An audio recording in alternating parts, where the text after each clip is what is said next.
Bismillahirrahmanirrahim. Assalamu alaikum my dear students. I welcome you all in our board exam preparation series lecture 3.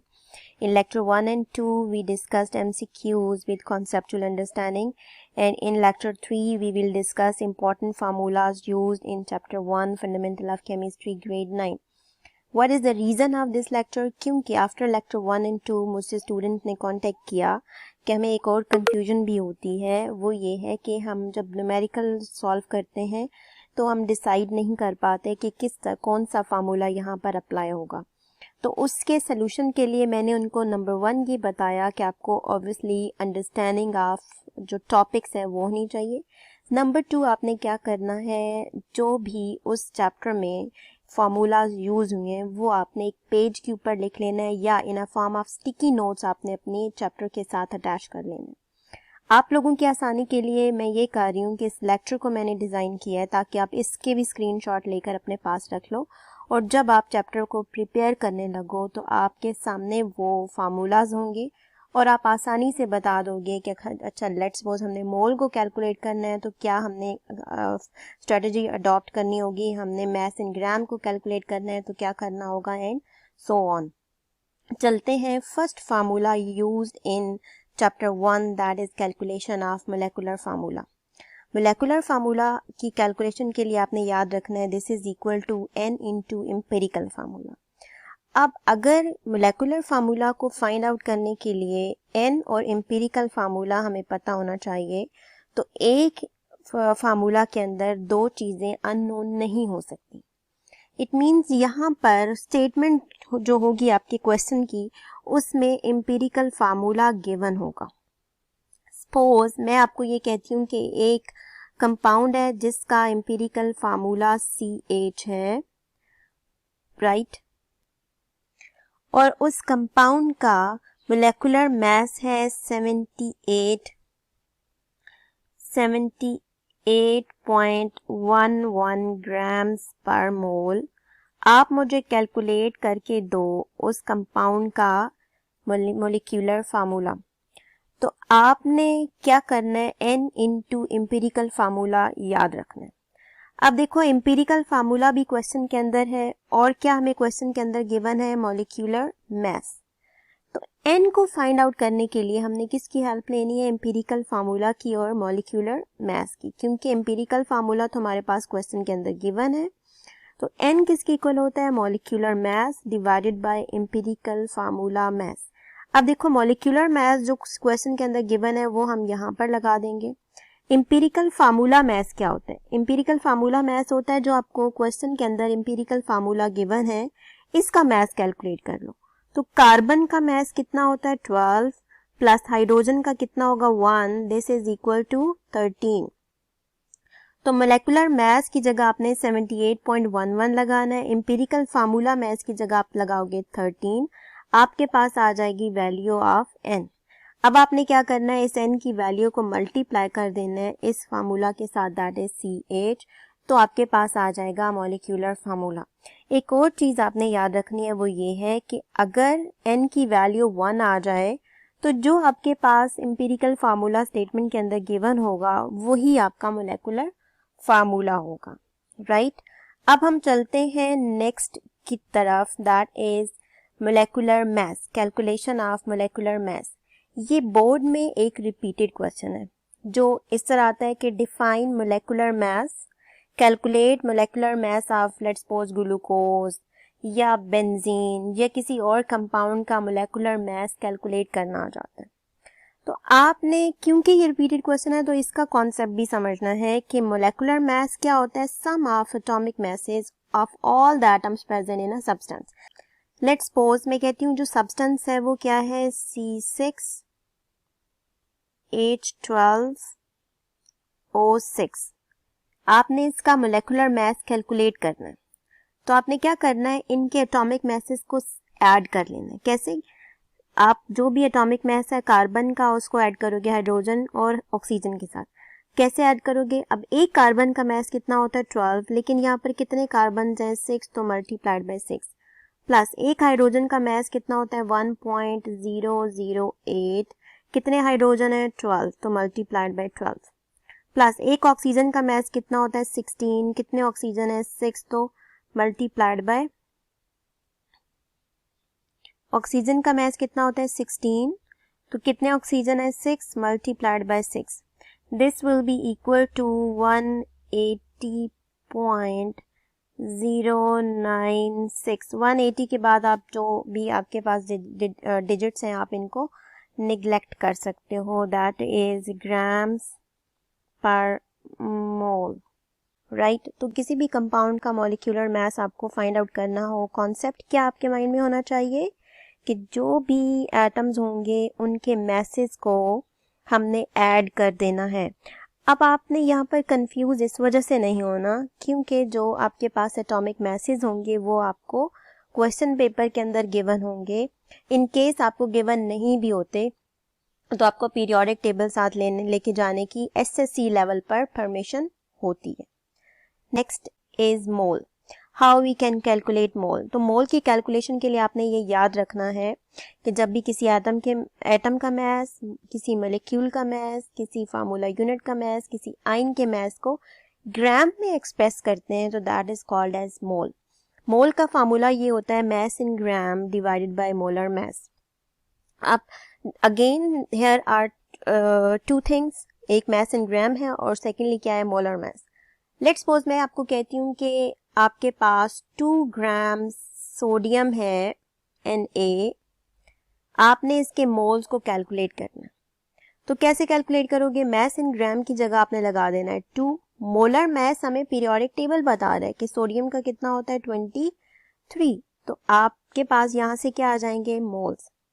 अब अगर आपसे ये पूछा जाता है कि आपके पास सोडियम के 2 मोल्स हैं, 2 moles of sodium are given, आपसे ये कहा जाता है कि सोडियम के 2 moles गिवन है, आप इसका मास इन ग्राम फाइंड आउट करो। तो आप क्या करोगे, अब आपने 2 moles को मल्टीप्लाई कर देना है 23 के साथ। आप इधर क्या लिखोगे 2 मल्टीप्लाइड बाय 23, तो आपके पास क्या आ जाएगा मास इन ग्राम, क्योंकि मास इन ग्राम कैलकुलेट करने के लिए मोलर मास यहाँ पर ऊपर जाएगा तो मल्टीप्लाई हो जाएगा मोल के साथ। तो इस तरह आपने फाइंड आउट कर लेना है मास इन ग्राम, राइट। अब हम चलते हैं next, that is Avogadro's number.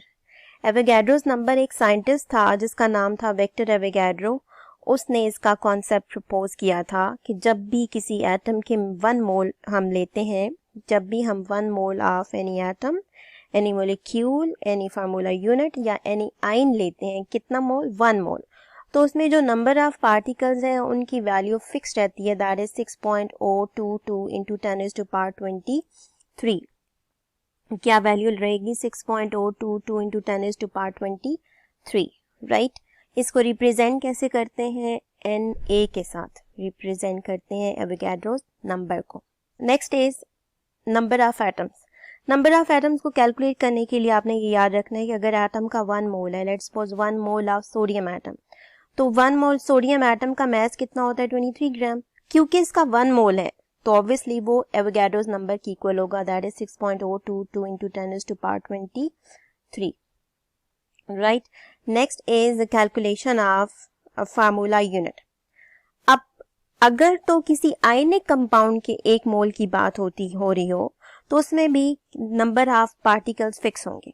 For example calcium chloride का मोलर मास कितना होता है 111 ग्राम, तो this will be equal to the Avogadro's number, क्योंकि 1 मोल है तो ऑब्वियसली इसमें number of particles Avogadro's number ही होंगे 6.022 into 10⁻23, right. Next is number of molecule. अब अगर 1 mole of any molecule given हो, लेट्स सपोज H2SO4 का 1 मोल है, तो इसमें नंबर ऑफ पार्टिकल्स कितने होंगे, नंबर ऑफ 1 मोल H2SO4 का मास होता है 98 ग्राम्स और इसमें जो नंबर ऑफ पार्टिकल्स हैं वो 6.022 into 10⁻23। Next is calculation of number of ions. यहाँ पे आपको गिवन क्या चीज है, 1 mole of OH negative ion, 1 mole of OH negative ion, क्योंकि 1 मोल है ऑब्वियसली, तो इसका मास तो 17 ग्राम है। क्यों, क्योंकि ऑक्सीजन का 16 है, हाइड्रोजन का 1, तो क्या आ गया 16, लेकिन इसमें नंबर ऑफ जो पार्टिकल्स होंगे वो फिक्स्ड होंगे, दैट इज 6.022 इंटू 10⁻23। यहाँ से हमें क्या पता चला यहाँ से हमें ये पता चला कि अगर हमने किसी एटम की बात की जो कि सोडियम था, फार्मूला यूनिट की बात की CaCl2 था, उसके बाद हमने मॉलिक्यूल की बात की H2SO4 की, उसके बाद हमने आयन की बात की OH नेगेटिव आयन, तो इनके मैसेज तो डिफरेंट थे। सोडियम का 23 ग्राम था, कैल्शियम क्लोराइड का 111 ग्राम था, इसका H2SO4 का 98 ग्राम था और OH नेगेटिव का 17 ग्राम था। लेकिन क्योंकि इनमें जो नंबर ऑफ इनका जो मोल है, क्योंकि ये सब हमने 111 मोल्स लिए हुए थे, इसलिए इनमें नंबर ऑफ पार्टिकल्स फिक्स्ड है, दैट इज 6.022 into 10⁻23, राइट। तो यहाँ से हमें ये पता चला कि कोई भी एटम हो, आयन हो, फार्मूला यूनिट हो या कोई आयनिक कंपाउंड आयन हो या कोई मॉलिक्यूल हो, तो उसमें जो नंबर ऑफ पार्टिकल्स हैं वो फिक्स्ड होते हैं 6.022 into 10⁻23। ओके, सम मोर कैलकुलेशंस, जिसमें फर्स्ट है मोल मास कैलकुलेशन। मोल मास कैलकुलेशन अभी हमने पहले भी पढ़ा है कि मोल मास कैलकुलेशन में एक आपको मास इन ग्राम, अगर मोल कैलकुलेट करना है तो मास इन ग्राम गिवन होगा, मोल्स फाइंड आउट कर लेंगे, और अगर आपके पास मोल्स गिवन है तो मास इन ग्राम फाइंड आउट कर लेंगे। ये हमारी डिस्कशन ऑलरेडी हो चुकी है। Next is particles calculation. Particle calculation में आपने क्या करना है, याद रखना है कि अगर आपको ये आपसे पूछा जाता है कि number of particles find out करो इन 2 मोल्स ऑफ ऑक्सीजन एटम या 3 मोल्स ऑफ हाइड्रोजन एटम, तो आपने क्या करना है, मोल्स को एवोगैड्रोस नंबर की वैल्यू के साथ मल्टीप्लाई कर देना है, दैट इज 6.022 into 10⁻23। इसके अलावा एक चीज़ आपने ये भी याद रखनी है कि अगर आपको मोल्स गिवन नहीं है, आपको ये गिवन है कि 2 ग्राम्स ऑफ ऑक्सीजन है या 2 ग्राम्स ऑफ हाइड्रोजन है, तो आप फाइंड आउट करो उनमें number of particles. 2 grams of H2, तो number of particles find out.